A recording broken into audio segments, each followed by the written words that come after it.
Hello friends, welcome to easy notes for your online study channel. आप सबके अपने YouTube channel पे आप सभी का बहुत बहुत स्वागत है। यूजीसी नेट 2023 की तैयारी हम लोग स्टार्ट कर चुके हैं। आज यहाँ पर कुछ important previous year question paper के क्वेश्चंस हम आपको दिखाने वाले हैं जो कि आने वाले एग्जाम के लिए बहुत इंपॉर्टेंट होने वाले हैं। यहाँ पे जो आप क्वेश्चन देखेंगे ये क्वेश्चन बार बार रिपीट होते हैं। ये वाले क्वेश्चन आपके पीवाईक्यू यानी कि previous year question paper repeat होते हैं बार बार। यहाँ पर क्वेश्चन विद एक्सप्लेनेशन हम आपको दिखाने वाले हैं, तो जल्दी से स्टार्ट करते हैं। और स्टार्ट करने से पहले एक बारी जरा कंफर्म कर दीजिए आप लोगों को ऑडियो विजुअल क्लियर आ रहा है या नहीं आ रहा है। एक बारी जरा कंफर्म कर दीजिए कि आप लोगों को स्क्रीन प्रॉपर दिख रही है। स्टार्ट करें आज के क्वेश्चंस के साथ में। थम्स अप कर दो जरा जल्दी से। चलो पहले क्वेश्चन की तरफ बढ़ते हैं। यहाँ पे पहला क्वेश्चन है आपका, निम्नलिखित में से कौन सा परिवर्णी शब्द और उसका विस्तार सही ढंग से सुमेलित नहीं है। यानी पहला ही क्वेश्चन जो आपका है ये आपके फुल फॉर्म से पूछा गया है। ऐसे ही फुल फॉर्म वाले क्वेश्चन या तो स्टेटमेंट में या इस तरीके से आएंगे। अब क्वेश्चन नंबर 1 का जल्दी से आप लोग आंसर करिए कि क्या लग रहा है सही आंसर। क्वेश्चन नंबर 1 आप सभी के सामने। नंदनी आंसर करो जल्दी से। इस क्वेश्चन का टाइम स्टार्ट कर रही हूं अब। एनसीईआरटी, एनसीटीई, आईसीएआर या AICTE. Question number 1 correct answer बताते चलिए। क्वेश्चन नंबर 1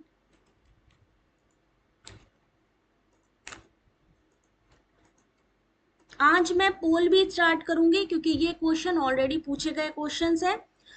प्रियंका, ममता आंसर करो। क्वेश्चन नंबर 1 क्या आंसर होगा, किसका फुल फॉर्म है जो यहाँ पर सुमेलित नहीं है, सही नहीं है। चलिए देखते हैं इस क्वेश्चन का जो सही आंसर है वो क्या है। Option number C, ICAR। B कौन बोला, सुमन? बी नहीं होगा, ऑप्शन नंबर सी होगा इस क्वेश्चन का सही आंसर। यानी अगर हम बात करें Indian council for applied research जो दिया गया है वो गलत है, क्योंकि ICAR क्या होता है full form, NCERT national council of educational research and training, NCTE national council for teacher education, ICAR Indian council of agriculture research. यहाँ पे क्या हो जाएगा, एग्रीकल्चर हो जाएगा अप्लाइड की जगह, जो यहाँ पे गलत लिखा गया है। AICT all India council of technical education, यहाँ पे क्वेश्चन था और वो क्वेश्चन ये था कि कौन सा फुल फॉर्म यहाँ पे सही मैचिंग नहीं है। ठीक है, रमन सुमन आंसर करना अब नेक्स्ट क्वेश्चन का। क्वेश्चन नंबर 2 आपके सामने। सो वेयर वी आर, कौन सी कंप्यूटर निविष्टि युक्ति दृष्टि बाध्यता वाले विद्यार्थियों के लिए सर्वोत्तम सहायक है। टाइम स्टार्ट कर रही हूं अब।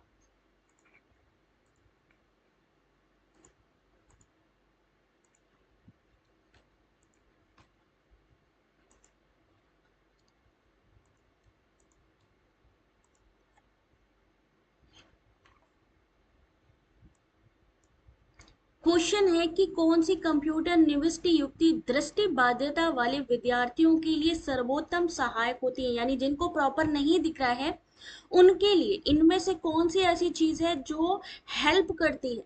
Microphone, foot mouse, Braille keyboard, Joy stick और स्पीकर।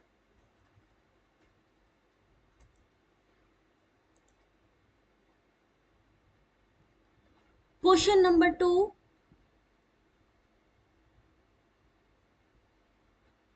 सही आंसर देखिए, option number D, ANC only. Microphone और ब्रेल कीबोर्ड कंप्यूटर निर्विष्ट युक्ति दृष्टि बाध्यता वाले विद्यार्थियों के लिए सर्वोत्तम सहायक है। माइक्रोफोन का काम ध्वनि तरंगों को विद्युत तरंगों में बदलने के लिए किया जाता है। ब्रेल कीबोर्ड विशेष कीबोर्ड होते हैं जिनमें एकल कुंजियां होती हैं। ब्रेल सेल में प्रत्येक डॉट्स का प्रतिनिधित्व करती है। ब्रेल में एक अक्षर टाइप करने के लिए उपयोगकर्ता को उस ब्रेल वर्ड को बनाने के लिए आवश्यक कुंजियों के संयोजन को दबाना है।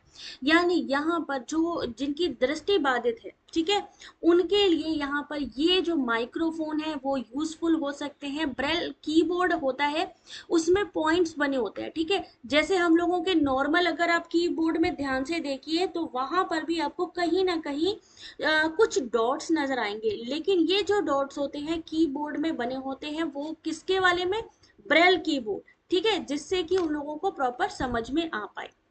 क्वेश्चन नंबर 3 आप लोगों के सामने, क्वेश्चन को पढ़िए, टाइम स्टार्ट कर रही हूं अब।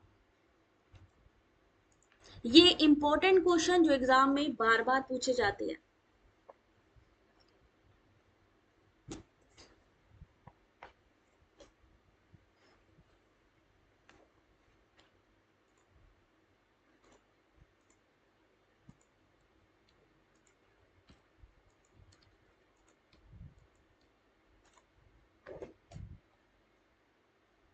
निम्नलिखित संचार प्रणालियों में से कौन सी प्रणाली भिन्न भिन्न स्थानों पर कार्यरत करने हेतु सर्वोत्तम होगी?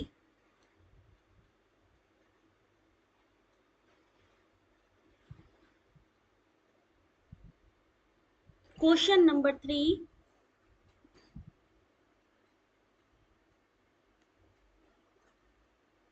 आंसर करते जाओ। निशा, प्रियंका, सब लोग आंसर करते जाओ क्योंकि ये बहुत इंपॉर्टेंट क्वेश्चंस है और एग्जाम में बार बार रिपीट भी होते हैं। चलिए देखते हैं इस क्वेश्चन का सही आंसर। इस क्वेश्चन का सही आंसर है ऑप्शन नंबर 1, वीओआईपी। क्या कोई वीओआईपी का फुल फॉर्म बता सकता है? इसका फुल फॉर्म क्या होता है? वीओआईपी का जो फुल फॉर्म है वो क्या है?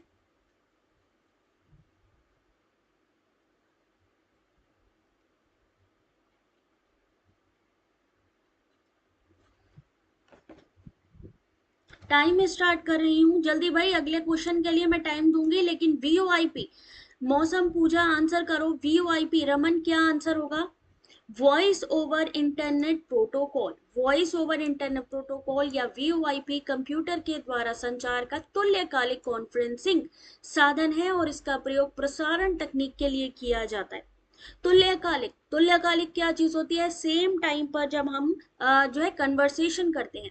इस तकनीक में ध्वनि संचार अंतरजाल या पैकेट स्विच नेटवर्क के माध्यम से इसमें प्रयोग किया जाता है।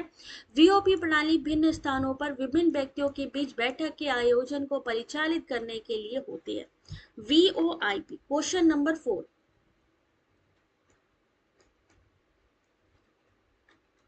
क्वेश्चन को रीड करिए और आंसर करिए। इस क्वेश्चन का क्या होगा सही answer?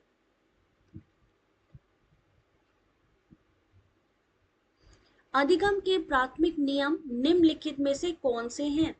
Primary law of learning.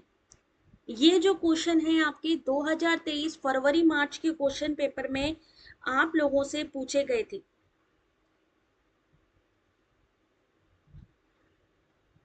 और ये नियम किसके द्वारा दिए गए हैं ये भी जरा एक बारी कंफर्म बता दीजिएगा।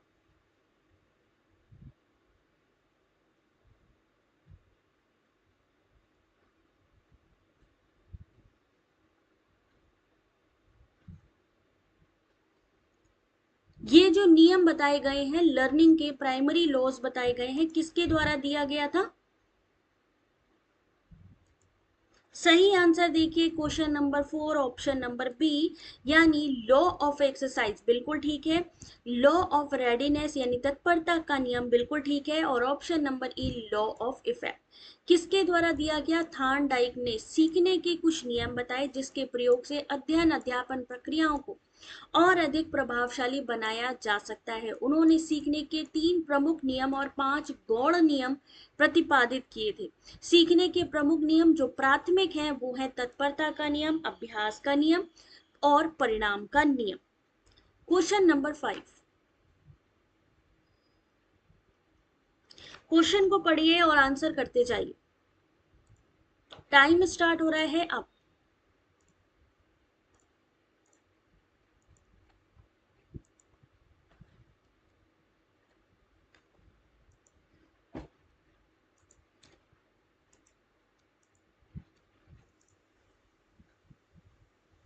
कौन सा निष्क्रिय अधिगम पर आधारित है जिससे कि बच्चा शिक्षकों को सुनता है और उनके द्वारा दिए गए निर्देशों का अनुपालन करता है?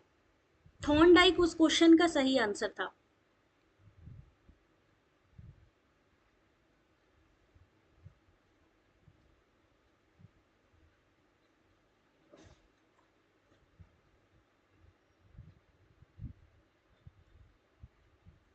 चलिए, अब आपको ये पता होना चाहिए कि सहकारी अधिगम क्या है, पारंपरिक अधिगम क्या है, गैर पारंपरिक अधिगम क्या है और क्रीड़ा पद्धति अधिगम। कोऑपरेटिव जहां सब मिल करके एक दूसरे को कोऑपरेट करते हुए सहकारी अधिगम करते हैं, और इसमें क्या होता है, दोनों ही एक्टिव मोड में होते हैं।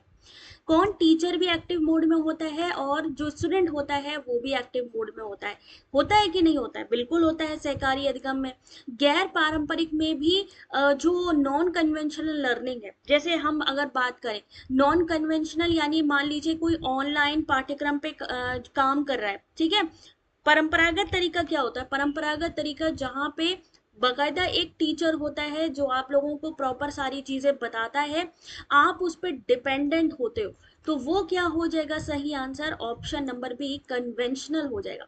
लेकिन नॉन कन्वेंशनल में क्या है, ऐसा कोई पर्टिकुलर फिक्स टाइम नहीं होता है ना, कोई ऐसा जरूरी नहीं होता है कि नहीं भाई हमें यही टॉपिक पढ़ना है, ये आपको अपने हिसाब से करना होता है।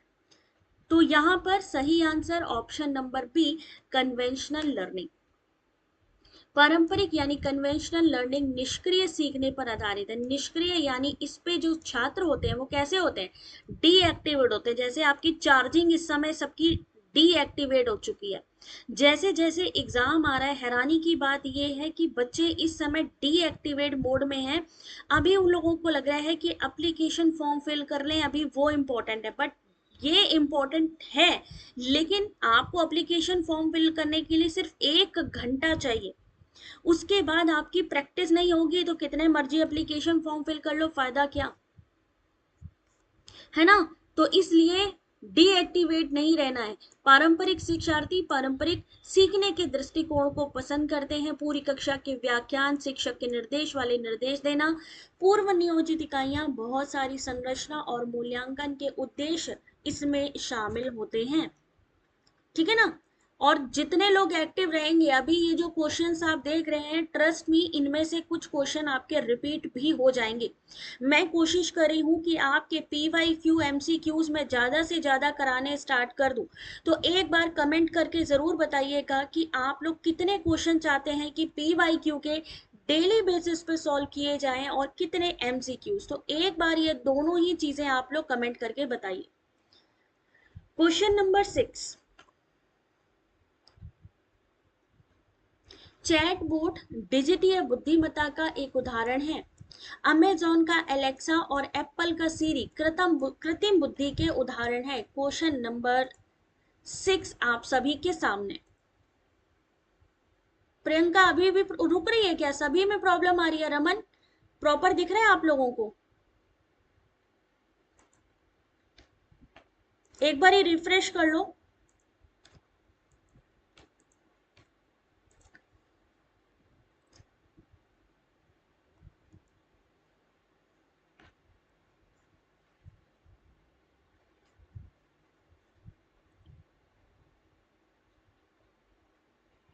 चलिए देखिए जल्दी से इस क्वेश्चन को और आंसर करना है। अब आंसर क्या करना है यहाँ पे, आपको पता है कि चैट बोट, इस समय चैट बोट बहुत ज्यादा आपको सुनने में आ रहा होगा चैट बोट के बारे में।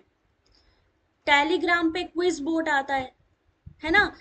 चैट बोट हो गया, या एआई के बारे में भी आप लोग जानते होंगे। इस समय की सारी चीजें बहुत चल रही हैं, और जो चीजें लेटेस्ट चलती हैं वहां से क्वेश्चन हमेशा आता है। तो यहाँ पर इस क्वेश्चन का सही आंसर ऑप्शन नंबर 1, प्रहलाद ने बिल्कुल सही कहा है। चैटबॉट डिजिटल बुद्धिमत्ता यानी इंटेलिजेंस के उदाहरण है। अमेजोन का एलेक्सा, एप्पल का सीरी कृत्रिम बुद्धि यानी वर्चुअल असिस्टेंट के तरीके से काम करते हैं। दोनों ही कथन सही है। कृत्रिम बुद्धिमत्ता यानी आर्टिफिशियल इंटेलिजेंस मन की समस्या सुलझाने, निर्णय लेने की क्षमताओं की नकल करने के लिए कंप्यूटर मशीनों का लाभ उठाने की प्रक्रिया है। उदाहरण मानचित्र और नेविगेशन, एआई ने यात्रा में सुधार किया।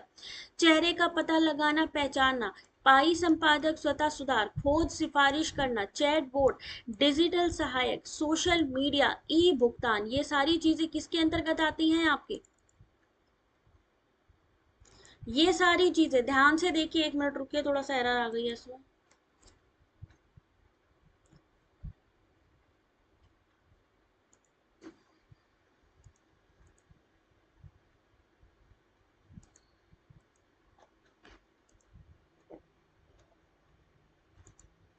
ये तो और पंगा हो गया, एक मिनट भाई।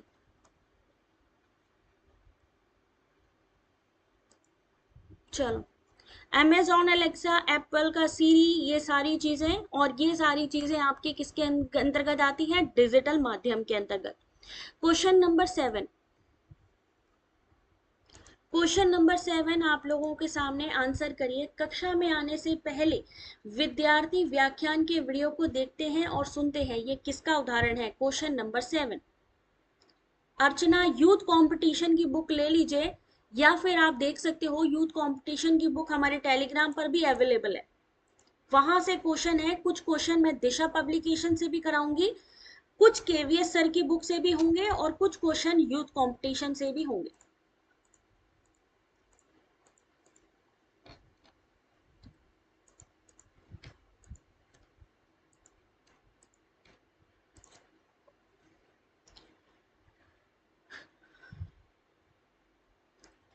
इस क्वेश्चन का सही आंसर है हिना। आंसर क्या होगा इस क्वेश्चन का? मान लीजिए हमें क्लास में जाना है और उससे पहले ही हम व्याख्यान यानी लेक्चर्स के वीडियो को देख ले, पहले ही देख ले, तो ये क्या कहलाता है? फ्लिप्ड क्लासरूम कहलाता है। फ्लिप्ड क्लासरूम सबसे नवीन तरीकों में आता है, जिसका उद्देश्य समग्र छात्र को जुड़ाव के साथ आगे बढ़ाना। फ्लिप्ड क्लासरूम शिक्षण में एक व्यवस्थित दृष्टिकोण है, जिसमें पारंपरिक कक्षा आधारित शिक्षा उल्टी हो जाती है। अब क्या, मान लीजिए मैंने आपसे कहा कि मैं आपसे प्रीवियस ईयर क्वेश्चन पेपर पूछूंगी, आप लोग क्वेश्चन तैयार करके आना। तो आप लोग क्या कर रहे हो, पहले प्रीवियस ईयर क्वेश्चन को पढ़ोगे, तैयार होके क्लास में आओगे, तो चीजें जल्दी समझ में आएंगी कि देर में समझ में आएंगी? अगर मैं आपसे, अर्चना टेलीग्राम क्यों नहीं ज्वाइन हो पा रहा भाई? लिंक देखो एक बारी दोबारा से। अगर मैं कहूँ कोई चीज पढ़ के आइए, ठीक है, और उसके बाद उससे संबंधित मैं क्वेश्चन करती हूँ, तो वो किसके अंतर्गत आ जाता है? आप लोग क्लास में पढ़ के आए, अनुराधा मान लो पढ़ के आई क्लास में, और जैसे ही मैंने क्वेश्चन पूछने शुरू करे, उसने आंसर देने शुरू कर दिए, तो समझ में आएंगी ना चीजें? इसे ही हम फ्लिप्ड क्लासरूम कहते हैं। ठीक है, अगला क्वेश्चन, क्वेश्चन नंबर 8। रानी आंसर करो जरा इस क्वेश्चन का। स्वयं प्रभा का कौन सा चैनल सामाजिक विज्ञान 1 से संबंधित है? जुलेखा, कितने चैनल हैं आपके स्वयं प्रभा के डीटीएच चैनल में?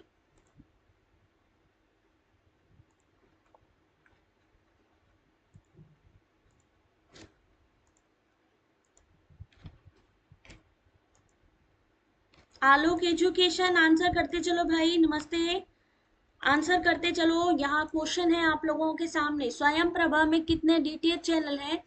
और अगर हम बात करें सोशल एंड बिहेवियरल साइंस की, तो वो चैनल कौन सा होगा? फरहान, एक बारी वीडियो की क्वालिटी थोड़ा इनहेंस कर लो। आलोक, अब डेली बेसिस पे मैं दोपहर में क्लास करने वाली हूँ आप लोगों की, 1:30 से 2 बजे के बीच में। ठीक है, 1:30 बजे या 2 बजे के करीब मैं क्लास लूंगी, डेली बेसिस पे प्रीवियस ईयर क्वेश्चन पेपर आपके 2020 से लेके 2023 तक पूरे कराने की कोशिश की जाएगी। तो आप लोग दोपहर का टाइम जरूर निकाल लें, रात की क्लास अलग होगी। क्वेश्चन नंबर 8, ऑप्शन नंबर है 1। टोटल कितने डीटीएच चैनल है? डीटीएच का मतलब है डायरेक्ट टू होम, और ये कितने हैं? 80 हो गए हैं इस समय। ठीक है, स्वयं प्रभा मानव संसाधन विकास मंत्रालय की एक पहल 24/7 के आधार पर देश भर में डीटीएच यानी डायरेक्ट टू होम के माध्यम से 34 नहीं बल्कि 80 उच्च गुणवत्ता वाले शैक्षिक चैनल प्रदान करना। इसमें पाठ्यक्रम आधारित जितने भी विषय हैं उसको कवर किया जाता है। डीटीएच चैनल का प्रसारण कौन से उपग्रह के द्वारा किया जाता है? जुलेखा, एक बारी वीडियो की सेटिंग बेटा चेक कर लीजिए जरा। अभिजीत प्रॉपर दिख रहा है? वीडियो की सेटिंग पे जाइए, वहां पे देखिए, क्वालिटी इनहेंस कर लो, देखो प्रॉपर दिख रहा है कि नहीं। क्वेश्चन बड़े हैं और आंसर भी है, ना सिर्फ क्वेश्चन एक्सप्लेनेशन भी है, डेट इज वाई स्क्रीन में थोड़ा बड़ा हो रहा होगा। कौन सी सैटेलाइट का यूज करते हैं स्वयं प्रभा में?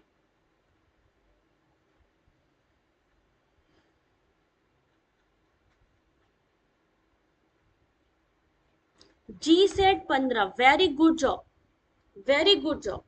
क्वेश्चन नंबर 9, बहुत आसान सा क्वेश्चन है। ऐसे क्वेश्चन मैंने देने का मतलब ये था कि देख लीजिए, ऐसे कोडिंग वाले क्वेश्चन आते हैं। एक क्वेश्चन दिया हुआ है जिसको कि कोड में लिखा गया है, डूरासी अमा को रामा अमा का अर्थ, डू को डाहू का अर्थ है ना। तो इन्होंने कहा पागल और सामाजिक शब्दों का अर्थ क्या होगा। क्वेश्चन नंबर 9 के लिए आपका टाइम स्टार्ट हो रहा है अब।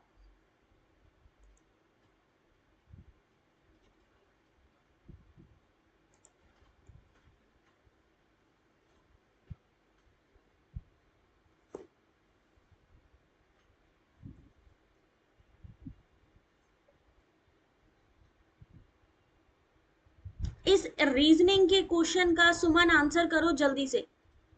एक क्वेश्चन है रीजनिंग का, कोडिंग वाला क्वेश्चन, जल्दी से आंसर करिए।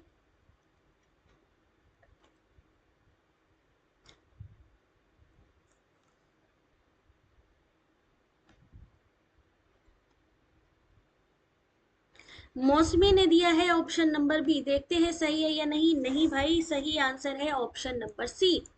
रा का मतलब है होते हैं, एमा मतलब प्राणी, डू माने कुत्ते, को का मतलब है गधे, और सी का मतलब है सामाजिक, और माँ का मतलब है पागल। इसलिए सही आंसर है माँ एंड सी। इस क्वेश्चन का जो सही आंसर है ऑप्शन नंबर सी होगा। विशाल गलत कर दिया, फिर से देखो बेटे यहाँ पे क्वेश्चन को। कोडिंग वाला क्वेश्चन है, यानी अगर हमें डू को डेस डू हु लिखना है तो उसका क्या मतलब होता है, कुत्ते गधे और घोड़े। अब इसको डी कोड करना है आपको, फिर आपको बताना है कि पागल और सामाजिक शब्दों का क्या अर्थ होगा। क्वेश्चन नंबर 10, मिक्स्ड क्वेश्चन है ये आपके। यहाँ पर ये वाला क्वेश्चन बहुत बार रिपीट हुआ है, बहुत बार। या तो ये पूछा जाता है, या तो सेम क्वेश्चन आ जाता है, कभी कभी ये वाला सेम क्वेश्चन भी आता है, या फिर आता है कि बताइए इनमें से कौन सी ग्रीन हाउस गैसेस है, ठीक है, या कितनी होती हैं। तो question number 10, green house gases इनमें से कौन सी हैं। क्वेश्चन नंबर 10, टाइम स्टार्ट हो रहा है अब।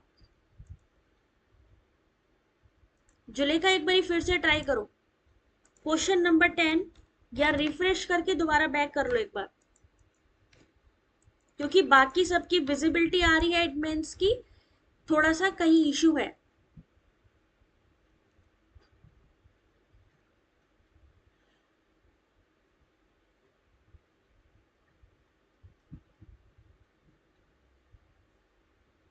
निशा, मेरे में क्वालिटी एक्सटेंड करने का ऑप्शन नहीं होता है, डेट इज वाई यहाँ पर इशू है। अगर मेरे को सेटिंग यहाँ पर होती, यहाँ पर हम लोगों को सिर्फ दो तीन चीजें पूछी जाती हैं कि आपको लो लेटेंसी रखनी है, अल्ट्रा रखनी है, या नॉर्मल रखनी है।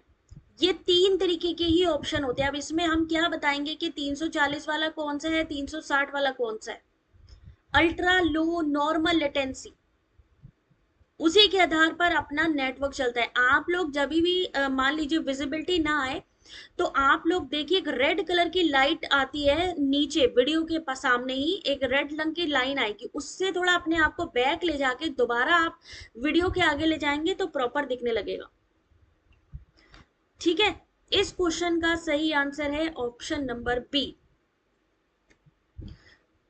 सही आंसर इस क्वेश्चन का, question number 10 option number B, यानी ए, सी और ई।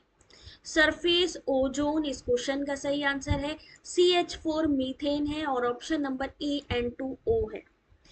कौन कौन सी होती हैं ग्रीन हाउस गैसेस? वायुमंडल में उपस्थित वो गैस जो तापीय अवरक्त विकिरण की रेंज के अंतर्गत विकिरणों का अवशोषण उत्सर्जन करती है। पृथ्वी के वायुमंडल में पाई जाने वाली ग्रीन हाउस गैस जलवाष्प है, कार्बन डाइऑक्साइड है, मीथेन है, नाइट्रस ऑक्साइड है, और क्लोरोफ्लोरोकार्बन। अब अगर मैं आपसे पूछूं कि ग्रीन हाउस प्रभाव में सबसे ज्यादा कौन सी गैस पाई जाती है, सबसे ज्यादा कौन सी गैस पाई जाती है ग्रीन हाउस इफेक्ट में?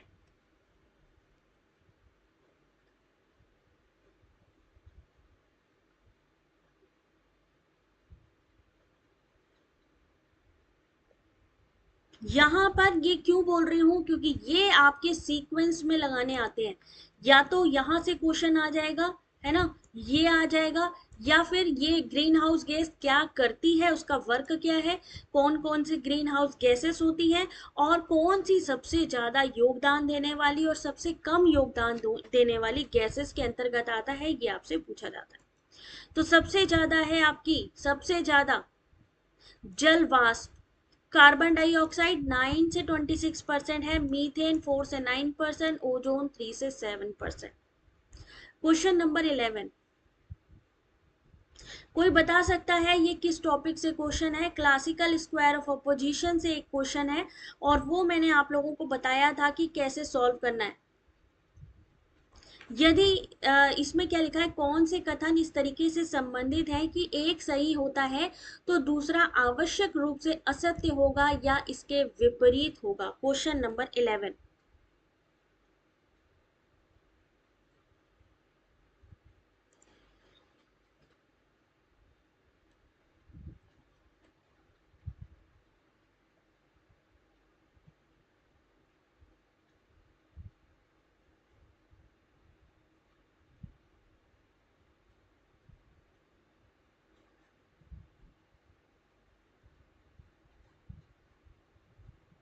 6% के लिए कितना नंबर लाना पड़ेगा?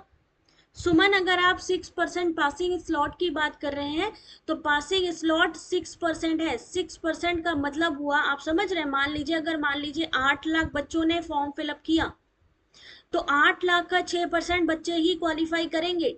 कितना होता है, कितने बच्चे क्वालिफाई करेंगे फिर?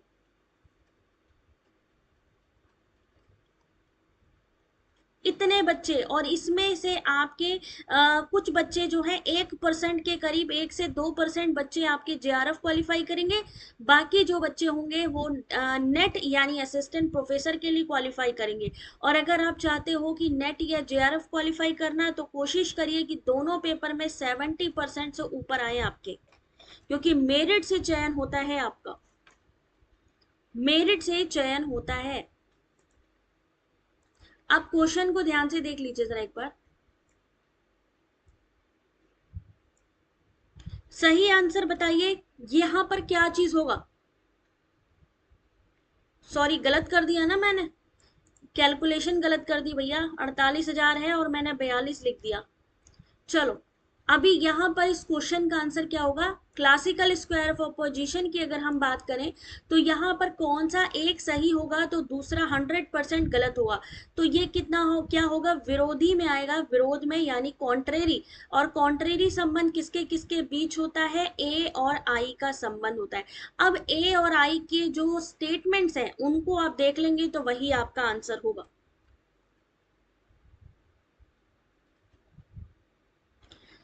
सुमन, ये बिल्कुल चेक नहीं किया जा सकता है कि किस एग्जामिनेशन सेंटर में लिस्ट फुल हो गई है या नहीं। कुछ वो सब नहीं पता चल सकता, आपको सिर्फ ऑप्शन चूज करने के लिए ही कहा जाता है। जुलेखा, बाद में देख लेना फिर रिकॉर्डेड, ठीक है? रिकॉर्डेड देख लेना बाद में, अगर अभी प्रॉब्लम आ रही है कोई टेंशन नहीं। Question number 11, option number 1 A and C, all human being are mortal, जो आपका ए में आता है। Option number C, some human beings are not mortal, सभी मनुष्य, कुछ क्यों लिख दिया यहाँ पे? असत्य और विपरीत होना चाहिए, असत्य हो या इसके विपरीत हो, यानी वो या तो कॉन्ट्राडिक्टरी हो और या उसका विरोधी हो। दो चीजें बोली गई हैं, इसीलिए इन्होंने जो विपरीत है उसको ले लिया, यानी विपरीत को ले लिया। ठीक है, ठीक है। इन्होंने क्या कहा, या तो आवश्यक रूप से दूसरा गलत हो या उसके विपरीत हो। तो यहाँ पे जो स्टेटमेंट इन्होंने चूज किया है, कॉन्ट्राडिक्टरी यानी विरोधाभासी को सिलेक्ट किया इन्होंने। क्वेश्चन नंबर 12, यदि उत्तरदाताओं को एक प्रश्नावली के उत्तर का एक विकल्प दिया जाता है, उदाहरणार्थ डाक से प्रश्नावली के साथ वेब सर्वेक्षण का द्वारा उत्तर देने का विकल्प हो, तो इसे क्या कहा जाएगा? Question number 12। कौन सा वाला क्वेश्चन? ये वाला क्वेश्चन। देखो इन्होंने क्या कहा इस क्वेश्चन में कि या यदि उनमें से एक सही हो और दूसरा आवश्यक रूप से गलत हो एवं इसके विपरीत हो, तो यहाँ पे अगर हम बात करते हैं, अगर सही होने की बात है तो ए और ई का संबंध है कि या तो ये सही होगा या ये सही होगा, दोनों एक साथ सही नहीं हो सकते। या फिर इसके विपरीत की बात करें तो ये दोनों तो एक दूसरे के विरोधी हैं, लेकिन ए और ओ में विरोधाभास है, क्योंकि यहाँ पे एवं लिखा है। तो क्या हो जाएगा, विरोधाभास किसके साथ हुआ? ओ के साथ हुआ। If one of them is true the other must be false and vice versa, तो वो हो गया विरोधाभासी। इसी वजह से ए, सभी मनुष्य नश्वर है, कुछ मनुष्य नश्वर नहीं होते हैं, ओ को लिया इन्होंने। क्वेश्चन नंबर 12 सही आंसर है option number D, mixed mode survey. यदि उत्तरदाताओं को एक प्रश्नावली के उत्तर का एक विकल्प दिया जाता है, डाक से प्रश्नावली के साथ वेब सर्वेक्षण द्वारा उत्तर देने का विकल्प हो, तो इसे मिश्रित तरीके का सर्वेक्षण कहा जा सकता है।